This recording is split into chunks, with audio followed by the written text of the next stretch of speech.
Hi, good evening po. Dahil lumabas na po yung bagong flu vaccine 2026, meron lang po akong dalawang tanong na sasagutin. Doc, yun po bang subclade K o yung super flu na lumabas last year? Kasama na ba ngayon dyan sa 2026 flu vaccine? Tapos yung isa pa, Doc, ano po bang ibig sabihin ng flu vaccine mismatch? Ang hirap ng tanong, ano? Yun po kasing flu vaccine natin ngayon na tetra o quadri, apat po yung laman nun. Apat na influenza. Dalawang influenza A, dalawang influenza B. Yung isang influenza A, yung Missouri, yung dating A Victoria, yung H1N1. Yung pangalawang A, yung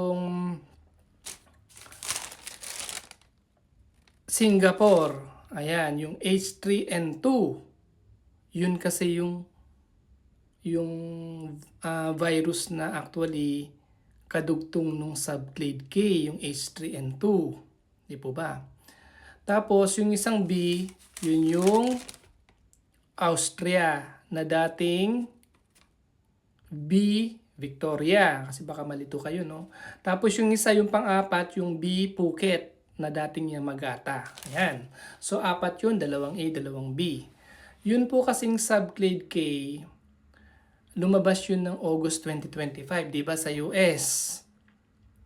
So, nung lumabas yung 2025 flu vaccine ng March, April, siyempre hindi pa na naman nila alam na meron ng subclade K na variant. So, yung flu vaccine na yun na 2025, hindi tugma o mismatch dun sa strain na nag-circulate hanggang noong December 2025. Yun yung flu vaccine mismatch. Hindi match dun sa kung ano yung napagdesisyonan na flu vaccine na ipe-prevent, hindi tugma dun sa nag-circulate dun sa lugar na yun sa Northern Hemisphere. Yun yung vaccine mismatch.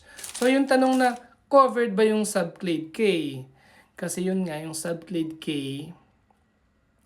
na specific, kung ang tanong yung vaccine nyo ba ngayon na 2026 specific dun sa subclade K? Hindi. Pero indirectly mape-prevent kasi yung pinagmulan ng subclade K dun sa influenza A H3N2 na Singapore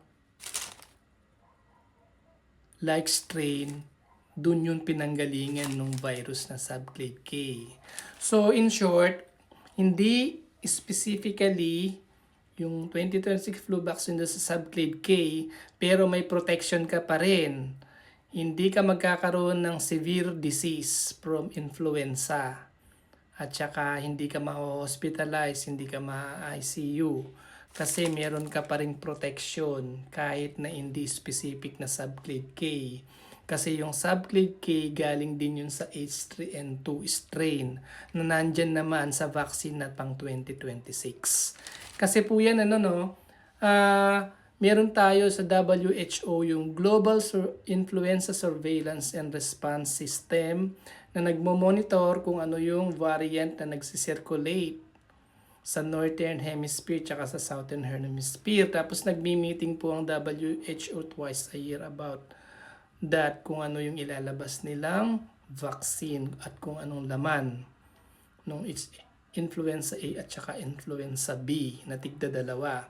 Actually po, yung isa, gagawin na lang sana yung 3-in-1 instead na quadri or tetra, apat, gagawin na lang po yan dapat na tatlo. Tatanggalin na yung Yamagata strain o yung Phuket kasi hindi na po yan nakikita actually since 2020. Kaya lang dito sa atin sa Southern Hemisphere na version ng flu vaccine 2026 sinama pa rin just in case biglang magre-emerge yung Yamagata strain o yung Phuket. Good evening po.